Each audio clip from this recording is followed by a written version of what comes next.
আছি। এখন হচ্ছে আমরা নৈহাটি যাবো, তো টিকিট কাটতে গেছে তোমাদের দাদা, ঠিক আছে। টিকিট কেটে আসলে আমরা ট্রেনে উঠবো। সবার আগে হচ্ছে তোমরা কেমন আছো, ভালো আছো? আমিও ভালো আছি, সবাই ভালো আছে। এই আমার মেয়ে,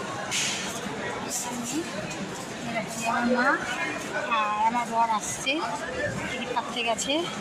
আমি হাতে নেমে ওখানে বড় মায়ের দর্শন করতে যাচ্ছি, বড় মায়ের দর্শনটা করবো, ঠিক আছে। তোমাদেরকে ওখানে গিয়ে আবার ওখানে তোমাদেরকে দেখাবো, ঠিক আছে। তোমরা ভালো থেকো। দেখো বন্ধু, এক শিয়াল দেখো, কত লোক পিছনে পাবে, দেখো সব লোকজন, তো ভিড় ট্রেনে। আমাদের ট্রেনটা কত বলো তো, 12টা 20 ট্রেন ছাড়বে।